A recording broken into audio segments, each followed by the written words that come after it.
We talked about the different points of view. Last week, we talked about the first person point of view and the pronouns that we use for that. This time, it's all about the second person. That's what we're going to talk about today.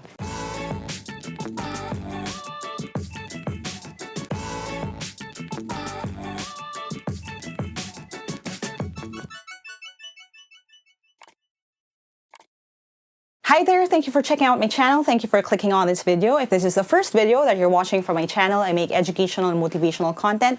So if you don't want to miss any of my uploads, don't forget to hit subscribe and hit that bell icon. Now, like I said in the intro kanina, second person POV tayo ngayon and the pronouns that we use for that. Medyo simple yung lesson natin pero subukan natin na himayin ng maigi para maging mas confident kayo after you've seen yung ating discussion. And before we start that, just a quick little plug. If you want to reach out to me directly, get the reviewers that I made, join the online or live events, you can go to www.facebook.com/Team Lyqa for more information. That is also where we plug or we announce yung mga paparating ng mga webinars, podcast, guestings, anything like that na you may be interested in. So I hope that I see you there. And now that we have that out of the way, I'm going to jump into our discussion. I'll see you in a bit. Okay, so sa video na ito, we're going to talk about second person pronouns. Last time we talked about first person pronouns. That's more complicated than yung lesson natin ngayon. Pero we're going to take this lesson as a bit of a breather before we dive into yung third person pronouns next week. Okay, now quick recap lang. Ano ba yung pronoun? And again, we have a full video on the 8 parts of speech. If you haven't seen that yet, nakalink siya sa taas. Ang pronoun is a word that takes the place of a noun. So if you have a noun, originally, si John, okay, siya yung person na pinag-uusapan, siya yung gumawa or tigagawa ng isang sentence. If you want to stop using John sa iyong paragraph, sa iyong story, you can start using pronouns. So, imbis na John, we use yung he. He is a pronoun. So, again, kapalit siya ng isang noun. Para hindi naman paulit-ulit sila sabi natin yung pangalan ng tao. John is here, John is good, John is kind. Every turn na lang nung sentence natin puro John ng John ng John. Yun yung magandang role ng pronoun. Now, when it comes to second place or second person pronouns, ang options natin ay you, your, at yours. This is the simplest of the 3 na points of view simply because hindi masyadong marami yung dadaanan natin pagdating sa pagpili natin ng mga pronoun natin. Pero that doesn't mean na hindi tayo dapat maging maingat. Now, ito yung buong table that I showed you dun sa initial discussion natin on the different points of view. If you notice, sa second person, manipis lang siya. So again, it's a breather between the first person discussion and the third person discussion. Pag-uusapan natin yung second person kasi last time we already talked about the first person pronouns. Again, if you haven't seen that yan, takalink din siya sa taas. Ngayon, ito lang yung pag-uusapan natin. Para lang mas specific or mas detalyado pa, I just want to reiterate na kapag dating sa second person pronoun, kung whether singular yan o plural, we just use you, your, and yours. Wala nang distinction sa kung singular o plural ba yung pinag-uusapan. So whenever we say you, yun yung thing Minsan, hindi kailangan na natin malaman yung konteksto ng pinag-uusapan para malaman kung sino yung pinatutungkulan ng you. Now, sa subjective case, it's just you. Alright, now let's break it down, yung subjective na paggamit sa kanya. If you have a sentence like this, sabi, blank are beautiful. Okay, ang gagamitin natin would be you. You are beautiful. Now, notice na are yung ginagamit na be verb at hindi is. Okay? Whether isang tao lang yung kausap mo o marami, ang ginagamit pa rin natin is are. Okay? And that's just a fixed rule that you just have to remember. Walang you is. You are. Lagi. Kapag question, if you have something like this, do blank believe that? We say, do you believe that? Again, kahit isa lang ang pinag-uusapan. Walang does you believe that. Okay? So, these are things that you just have to remember. Ang bilang sa kanya lagi, parang ganon. If you look at the verbs, if you choose yung mga words sa do, does, did, is that marami pa rin sila. Kahit na isa lang yung kausap mo. Okay? So, you are, do you. Always. Sa objective case naman, if you notice, you pa rin siya. Okay? Ibig sabihin nun, hindi tayo masyadong kailangan mag-alala. Hindi katulad nung sa first person na pronouns, nagpapalit siya. whether I o me, dito hindi siya nagpapalit. It's still you. If you have a sentence like this, I love blank, it's still I love you. Kahit na tiga-tanggap lang siya nung love at ang tigagawa or object ng sentence ay yung I. Kahit na tiga-tanggap ka lang, it's still you. Okay? Walang pagkakaiba. Always you pa rin. Now, dito naman sa possessive case, dito na may distinction. Kasi iba na yung your sa yours. Now, the rule follows dun sa discussion natin last time. Depende na ngayon sa paggamit. Pag yours, ginagamit natin siya as possessive kapag yung pinag-uusapan ay hindi kadugtong. Yung noun na pagmamayari ay hindi kadugtong. So, the art likes is, and then we say yours. The art likes is yours. Kasi walang kadugtong na noun na kung ano yung pagmamayari. Yung pinag-uusapan na una, nandito yon. Okay? So, again, it's yours. Parang yung last time, yung pinag-usapan natin sa my tsaka mine, yung mine, yung rule that governs yung mine, which is kapag hindi minention yung noun na pagmamayari, ganon din siya dito. Okay, so it's yours. Now, it can be used as this then. So, we're talking about possessive determiners. Parang yung last time din, when we talk about my and are, gagamitin natin siya kapag kadugtong yung bagay na pagmamayari. Okay? So, art likes your art. Okay? Kasi minention yung gusto mo, kasunod na kasunod nung word na yon. Okay? Pero kung the art that art likes is yours, art likes your art. Again, always look at kung may kadugtong siya. Now, babalik tayo dun sa idea ng flowchart. Okay? Last time, we followed yung flow here. Sabi, does this involve you? When we said yes, dito na lumabas yung first person and yung entire na flowchart that we came up with last week. Hindi ko na siya nilagay dito kasi hindi na kasya sa space. This time, we're going to go to yung no. Kasi does this involve you? Hindi na. Kasi may kausap na tayong iba. Okay? And we're actually looking at that person. Kasi our next question would be, are you addressing the person directly? Yung kinakausap mo ba ay yung tao na nakatingin ka dun sa kanya as in you? Second person ba ito? Now, if ang kausap mo ay yung tao na yon, we answered yes, pupunta tayo sa second person, which is what we're talking about today. Now, kung second person yung point of view, ang next question would be, are you the doer, receiver, or owner? Now, like we talked about kanina, ang doer kasi is yung subjective na case niya.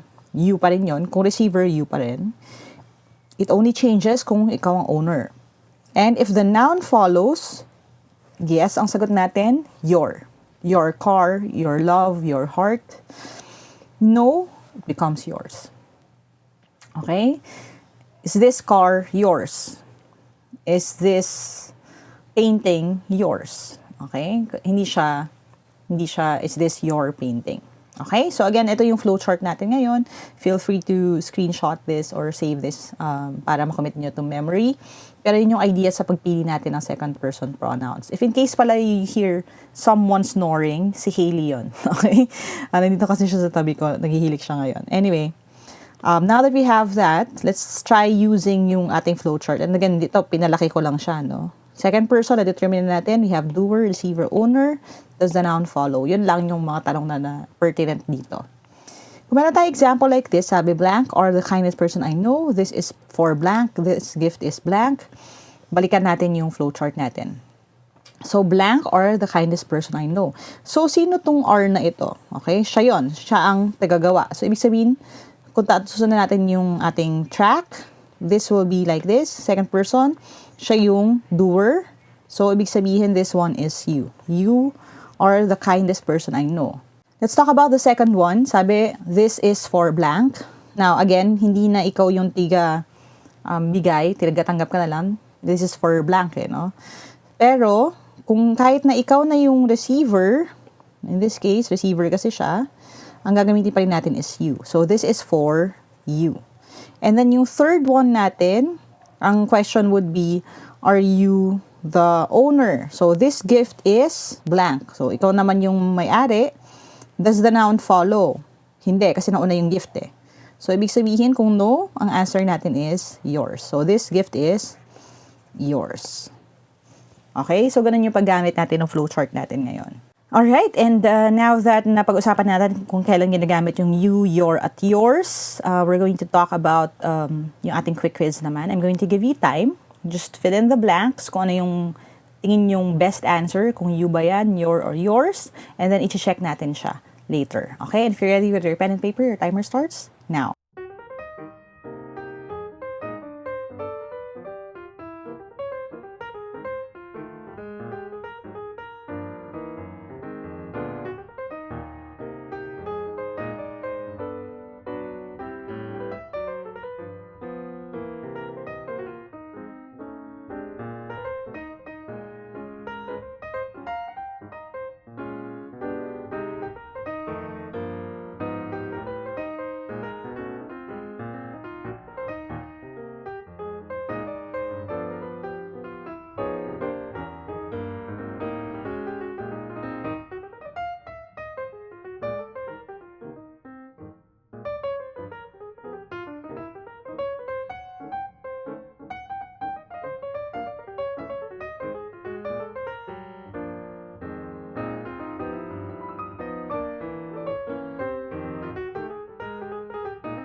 Alright, let's see how you did. Alright, so ito na yung ating paragraph. Sabi, there are things that are beyond blank control. So, we're talking about control here as yung pagmamayari. So, possessive ito. At dahil sinabi niya kung ano yung noun na pagmamayari mo, ang gagamitin natin ay your. There are things that are beyond your control. Blank need to accept that fact. So, ikaw yung nangangailangan, ikaw yung gagawa nito, need to accept. So, ibig sabihin nun, ikaw ang subject, you. You need to accept that fact. Next, we have blank can do the best blank can. So again, ikaw ang gagawa. Okay? Ikaw ang may kakayanan nun. So you can do the best you can, but things may not work out for you. This time, again, kahit na ito ay objective na lang, tigatanggap ka na lang, pero you pa rin kasi ginagamit natin doon. Okay? Next, we have blank life is going to be different than everyone else's. So, ano ba tong life na ito? Yan ay pagmamayari mo. So, dahil yan ay sumusunod, magiging your. Your life is going to be different than everyone else's. Just do all that blank can. So, gawin mo daw lahat ng iyong makakaya, ng magagawa mo. So, ibig sabihin, this is you. Just do all that you can. This is why I always tell people that who blank become, kung sino ka daw magiging become, so ibig sabihin you. I always tell people that who you become means more than any form of external success you can claim to be blank. Okay, so ito, pag-uusapan natin dito, ano ba tong form of external success you can claim? No, again, this is another word for ownership tong pinag-uusapan dito. So, any form of external success you can claim to be, ang question, your or yours. At dahil wala nang kasunod na word dito, okay, end na ng sentence yan, this has to be yours. You can claim to be yours. And then lastly, you are not alone. Okay, so yan yung sagot natin. Your, you, your, yours, and you. Ang complication lang talaga sa second person na pronouns would be yung your at saka yours usually. Hindi natin masyadong problema yan. Now, if you are having trouble naman with your and your, as in yung your, like this, at yung your na Y-O-U apostrophe R-E, ibang lesson naman yon, and ililink ko na lang din sa taas kung hindi nyo pa napapanood. Pinag-usapan na natin yung your, and marami pang ibang mga homophones na tinatawag. Okay?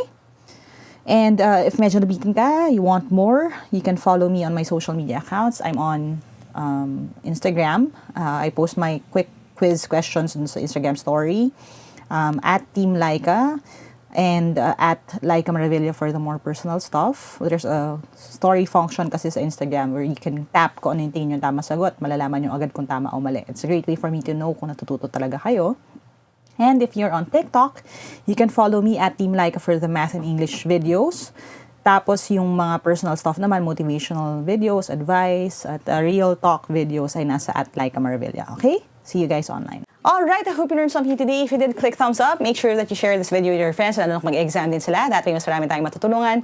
And as always, if you want to reach out to me directly, get reviewers that I made, join the online or live review events, you can go to www.facebook.com/teamlyqa for more information. If you haven't subscribed yet, subscribe na and hit that bell para hindi nyo mamiss yung mga paparating pa lang ng mga lessons. Marami pa tayong pag-uusapan next. If kung may request ka rin, pwede nyo rin isulat sa comments sa baba at maipipila natin yan para sa mga susunod pang mga linggo. Okay? Thank you guys for watching. As we always say sa channel na to, never stop learning. Aja, aja.